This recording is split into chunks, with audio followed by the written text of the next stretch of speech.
Hello everybody and welcome back to Odin's movie vlog. I am the critic who is a cynic. Hope doing well, and today I'm doing once again another video, and this time I'll be covering the controversy surrounding Birds of Prey and my boy Matthew Kadish, but also I would say a pretty good response to anyone that is still out there trying to blame anyone else except for the marketing and of course for the messaging that was tried to be pushed in this film as to the reason as to why this film is failing. Just as a reminder, this film has only made $88.2 million so far, came in at $33 million domestic opening weekend, which was underneath the $45 million projected opening weekend that Warner Brothers had put out there, and well below the industry estimates of $50 to $55 million. So this movie is underperforming in every single way. Not to mention, it's only made $47 million internationally, which means that this film is not doing well in almost any other country by any metric. We'll have to wait and see what the numbers are this coming Sunday to see what kind of drop-off we're looking at. One of the previous videos that I did covered the fact that domestically it's expected to have around a 53% drop, and if we see a drop like that happen in other markets as well,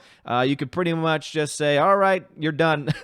Because if this film barely passes $100 million this weekend worldwide, it's not really going to be likely at all that the film will break even, but I will have all of that on the box office breakdown later in the afternoon on Sunday. But for those that were not for those that maybe haven't been paying attention, Matthew Kadish, again, my boy, my buddy, he's been on this channel before a few times. I've always had his back. He's always had tremendous insights into the industry since he worked in the industry for a little bit, but also because he really just gets it. He just understands why things work the way they do. Even when I have a take on certain things, sometimes Matthew will come in and make a point and I'll say, wait a minute, that actually makes so much more sense. So Matthew Kadish got destroyed because he made the point that he thought that one reason why Birds of Prey might bomb is because it lacks any sense of sex appeal. Now, I've gone on record to say that if a movie production company decided, hey, we're going to tone down these characters for moral reasons, I would have no problem with that. That's just me, right? If you're going to go ahead and tone down sex appeal and tone down sexuality in movies, I'm okay with that as long as it's coming from that religious standpoint, because I agree.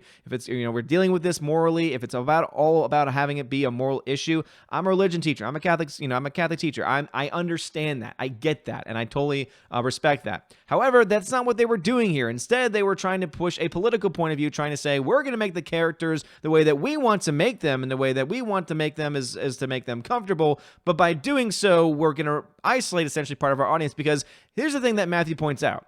Whether we like it or not, and again, I'm not a big fan of the fact that this is a fact, but it is one, is that most of the time when it comes to these female comic book characters, you have a mostly male audience, and one of the reasons why is because of the male gaze. Now, we can have a discussion in the comments about all about the male gaze and whether men should be looking at women a certain way, and hey, again, I can probably understand both sides of the argument, especially the one that says that, hey, maybe men should be better, because again, I come from that moral standpoint. What I'm not supportive of are people that went after Matthew so much so, and they to the point where they didn't even understand exactly what he was saying. They misconstrued what he said. They called him every name in the book. In fact, this article over on Bounded Comics has all of it. Has people calling him an incel, telling him to shut up, calling him every single name in the book, just mocking him nonstop. There were bigger there were bigger Twitter handles out there that also got into the discussion, and his whole thing blew up. It got like thousands upon thousands of 4,000 people talking about that, and that was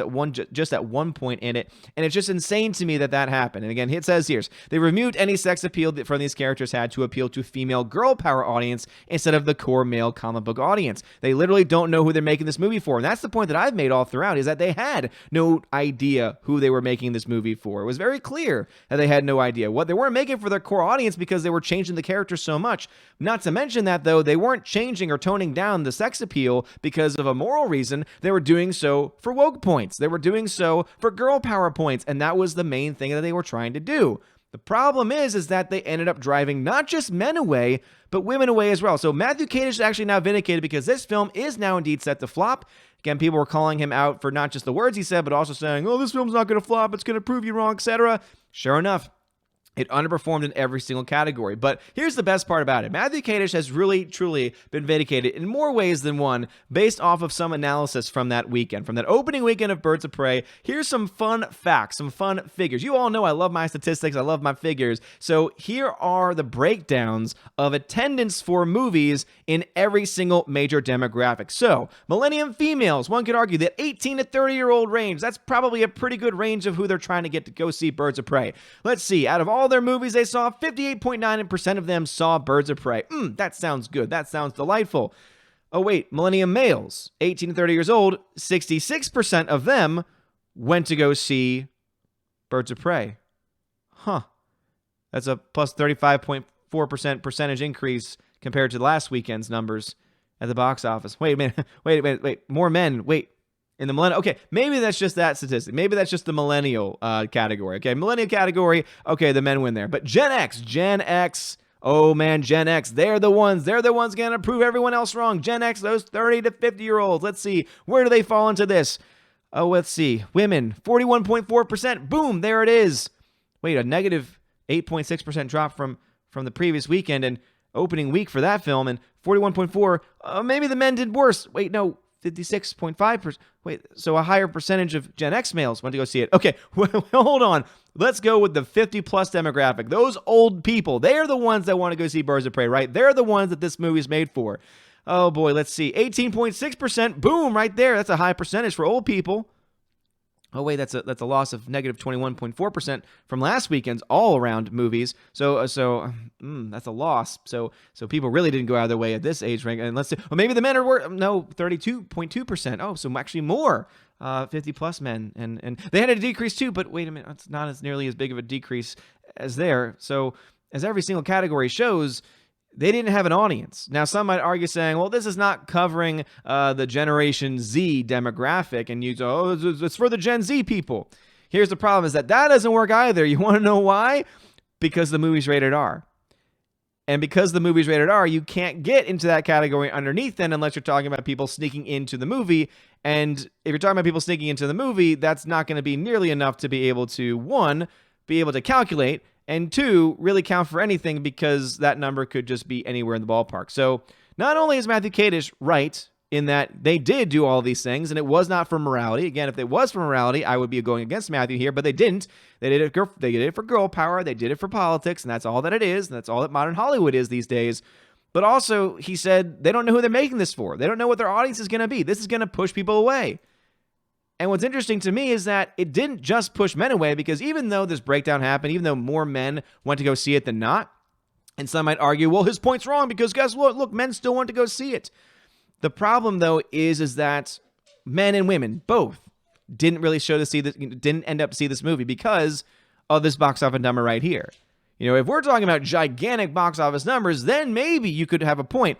But what this shows, in conjunction with how much money it actually made, is that, yeah, even though a higher percentage of men went to go see this film than women, no one went to go see this movie, men or women. So in all reality, it backfired in so many different ways. Not only did it push men away, again, men are normally going to dominate this, and sure enough, they dominate even this film's box office weekend. But even they didn't show up in enough numbers to make up for it. And then you would think, oh, this is made for women. The women are going to show up. But as this shows, women didn't really outperform men in any of these categories. And when you look to the amount of money, didn't bring in that much money either. So basically, their gamble failed. Their gamble utterly failed. They ended up pushing more people away, both men and women away. And Matthew Kadish really ends up being vindicated in the end because he's right. Charlie's Angels did something very similar. Charlie's Angels also bombed the box office, and Charlie's Angels also decided to, instead of, and even Charlie's Angels, try to have elements of sex appeal, but they tried to, again, push the girl power message, and guess what? Audiences don't care for that. And that's not just male audiences, that's men and women. Men and women reject this nonsense because guess what? Both men and women want to be entertained. It does not matter the gender of the person on screen. It does not matter the race of the person on screen. What we want to see are good, interesting characters in good and interesting movies. Not political hit pieces where you decide to take comic characters that people have known from their childhood and then twist them on their heads to try and push something through your own political point of view. So Matthew Kadish, man, if you want to read more about what he said, more about the responses and all that stuff, also, there was an interview that he did, and it breaks down, so again, Price of Reason featuring Matthew Kadish. So there's an interview that he does, and all the text from the interview is here as well. So if you want to hear more of that breakdown, go check out this article from Bounding Into Comics. Again, this is always a great website. John F. Trent wrote this article here, and I think it's an interesting read, especially when you put all of that into conjunction with how much, or rather, how little money this film is making, and also the fact that more men went to go see it in almost all the key demographics than women. It really just goes to show you, not only was Matthew right, but also that this movie truly is for no one. So anyway, let me know your thoughts about that in the comments section below. Also, before you go, if you want to hit that join, that nice shiny new join button to become a member of the Asgardian community here on YouTube, please think about doing so. You get access to special badges. You get access to special gifts during the live streams. You also get access in some tiers to be able to find, to get exclusive live streams where I'll do giveaways exclusively just for those members at those tiers. Also get access to special podcasts. I'm doing a podcast with John Flickinger. I've been doing it already for his Patreon peeps, and I'm trying to start to bring that over. So we're doing bi-weekly, where we'll do 1 week on his channel, 1 week on my channel, and probably have some mixture of that in between as well. Who knows how it's going to end up, but either way, those are going to be available in video form over on YouTube. So if you like John Flickinger, if you like two people nerding out over movies, think about hitting that join button and checking out the categories of whatever it is that you want for yourself. And also, of course, please leave feedback as well. Anyway, you guys are all amazing, beautiful people. Have a wonderful day, and as always, God bless. And now to give a shout out to my February Patreon and Subscribestar members: Animation Commentator, Brian P., Dion, David Brobrizik. Please let me know if I need to repronounce that name. DivX, Elizabeth M., Enrique Evangelista, Father Christopher Miller, Frank the Tank and the Shawhan Weird Dog Clan, Harold Francis, The Hunky Chunky Funky Monkey, Inflamed Wood, Trap Productions, Jason Clark, Jeffrey Toon, Jeffrey Lebowski, JJ Jonathan Jerembeck, Kenneth Cameo, Lady T, Mad Mitch Dunaway, Mr. Peabody and his evil twin with the beautiful hair, Orange Hat Reviews, Outpost Dyer, Perpetual Punster, Riff Magos, Rosetta Allen, Steve Glasker, Teresa Martin, Theodore Bendon, The DJD Show, and Tina B. And over on Subscribestar, Robert Revo, Larry, Mr. Roy, Glinzer, G2Cool99, Darkstar57, Alice McCarthy, US 888209 Fast, Dean Heiss, Hild Francis, J-Rod the Beer Guru, Nebanon G. Adams, and ZK Man. Then a shout out to Riff Racer Request and Sir Lance Elato.